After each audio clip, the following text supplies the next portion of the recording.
Hello, hello, hello, hello, hello, hello. What can I do for you? What make is she? A jumbo? Oh, Boeing 747. Sean, there's a man here wants to sell a jumbo.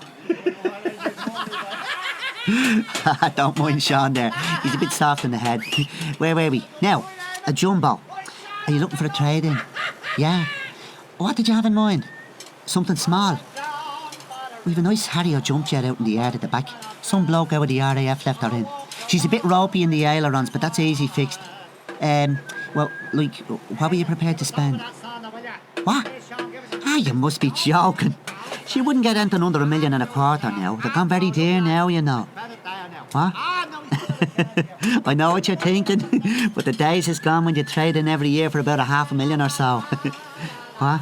I know. They were a nice little job, them jumbos. Like, we had trouble with a few of them, but they went very well, you know. What? Ah, they're nicely finished, all right. But I've sixed them out in the backyard and I can't shift them. Can't give them away. I tell you what I might do for you. There's an old lady out in Glenagary who'll be bringing in a lovely caravel. Now, I know what you're going to say, but this has hardly been used at all. She only used it once a week, like, to go and see the sister in Beirut. No, serious. The covers are still on the seats, I promise you. Listen, are you buying this yourself, like, or is it through a company, like? Ah, you see, that's the difference. Now, if you're buying through a company, see, you could come in here and spend a stack. I do get them in here, like, you know, they come in, you know, and they say, "Ain't you in, Mr. O?" And I do say, "Oh, I've some lovely stuff in." And they do say, "Can I have a look at it?" And I do say, time enough.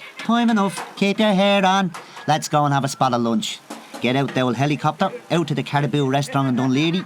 Nice quick 4-course, 1,500 quid or so. Before they know it, they've dropped 5 million, you know. That's the way it's done. Listen, you wouldn't be interested in a Russian job, an Ilyushin. Now, I know what you're going to say, but they're really quite a nice job, you know. I mean, this has had a lot of hard use now. I'm not going to try and conceal that, but they're great for rough work. They can really stand up to it, you know. This was owned by a man by the name of Gomez, I think it was, out in Nicaragua. He was in the import-export business, like, you know, but there was a change of government and his health failed suddenly or something, you know.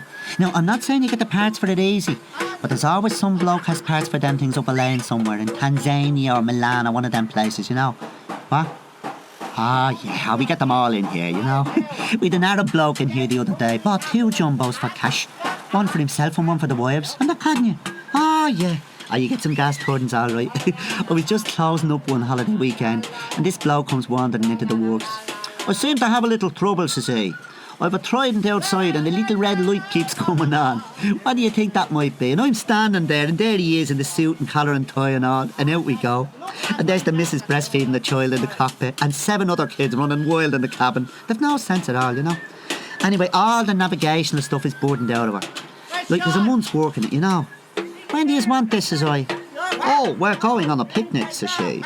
We're going out to my sister's in Istanbul. Now I ask you, I'd scream, you know. One lady come in here recently, a lovely young woman, very kind of Spanishy looking, you know. Lovely kids with her and all, you know.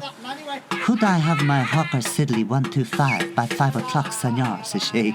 Ah, now, ma'am, have a heart, says I. I've a Concorde all over the floor and I have to have it back together before o'clock, says I. Oh, dear me, says she. This is very awkward, senor.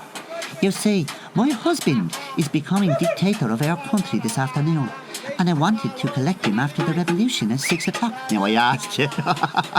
Ah, you couldn't be up to them. And then there's the checks. Oh, you want to be sure there's a government to back them up, like, you know.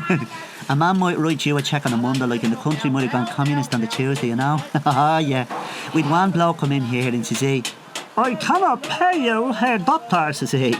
"My company has been nationalised by the People's State," says he.